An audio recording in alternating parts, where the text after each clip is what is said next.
Thank you. We are forever grateful. Thank you very much. Tonight, we are also joined by Pittsburgh survivor, Judah Samet. He arrived at the synagogue as the massacre began. But not only did Judah narrowly escape death last fall, more than 7 decades ago, he narrowly survived the Nazi concentration camps. Today is Judah's 81st birthday.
They wouldn't do that for me, Judah.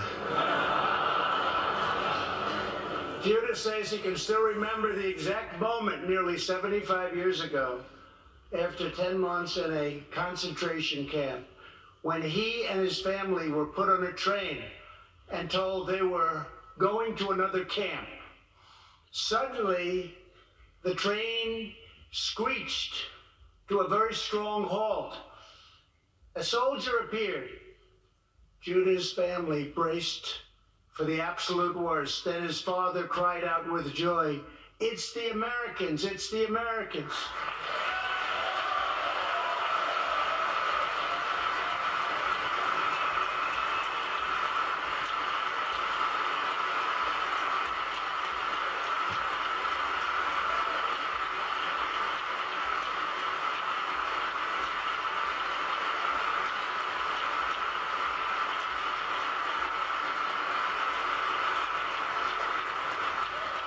Thank you.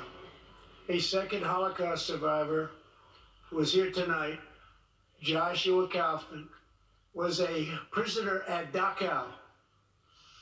He remembers watching through a hole in the wall of a cattle car as American soldiers rolled in with tanks.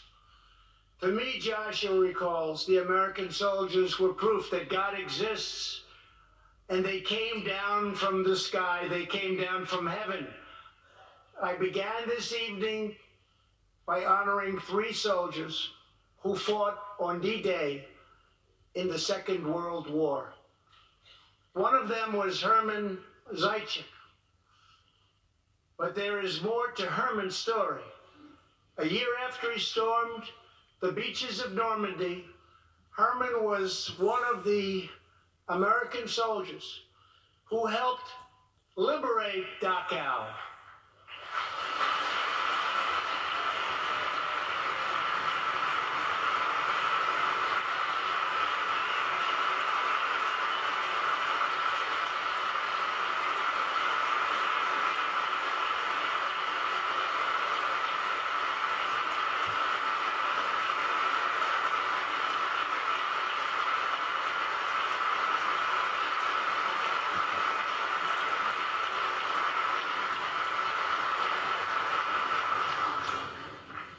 He was one of the Americans who helped rescue Joshua from that hell on earth. Almost 75 years later, Herman and Joshua are both together in the gallery tonight, seated side by side, here in the home of American freedom. Herman and Joshua, your presence this evening is very much appreciated. Thank you very much.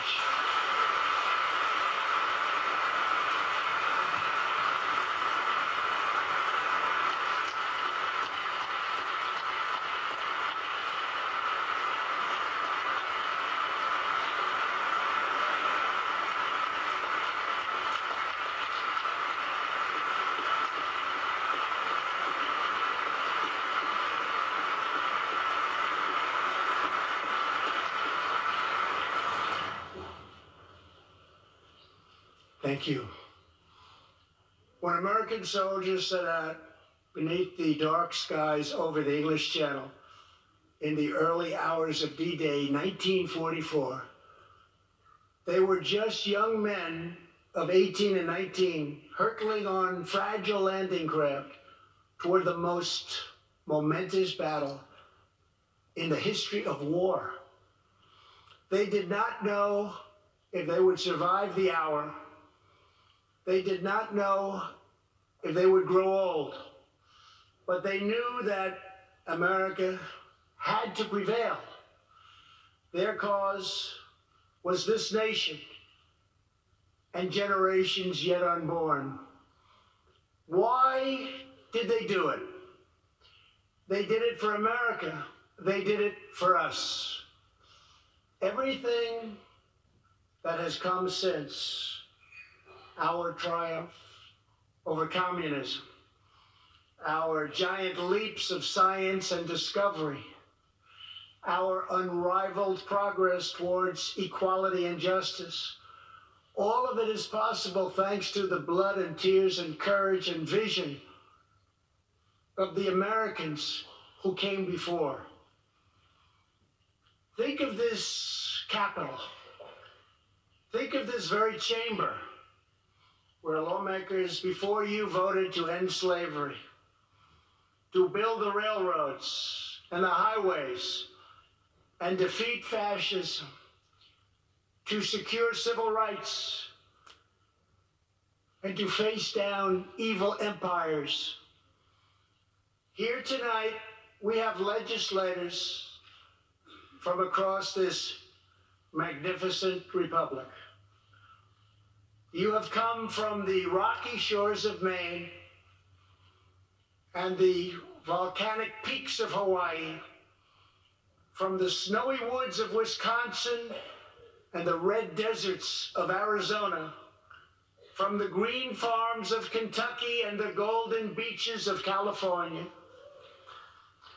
Together we represent the most extraordinary nation in all of history.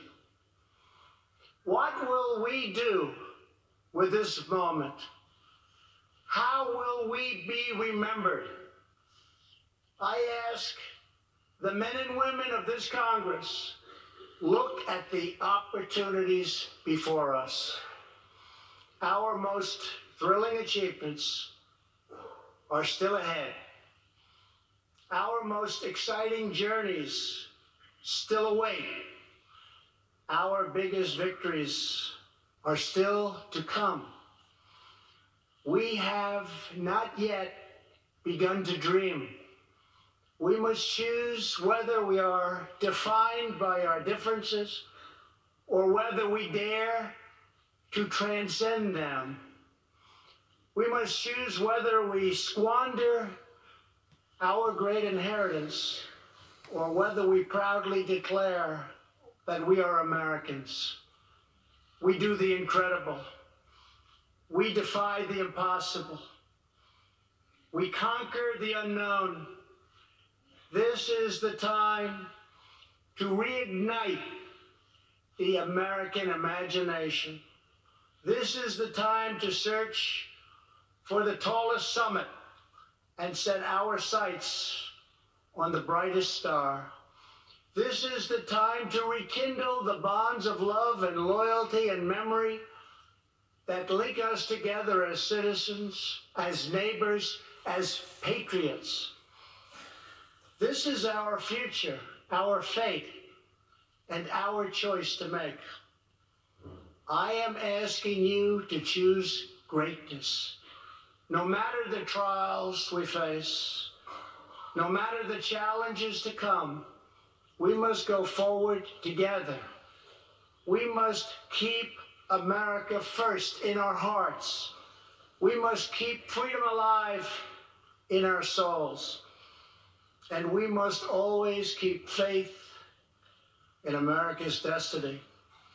That one nation, under God, must be the hope and the promise and the light and the glory among all the nations of the world. Thank you, God bless you, and God bless America. Thank you very much.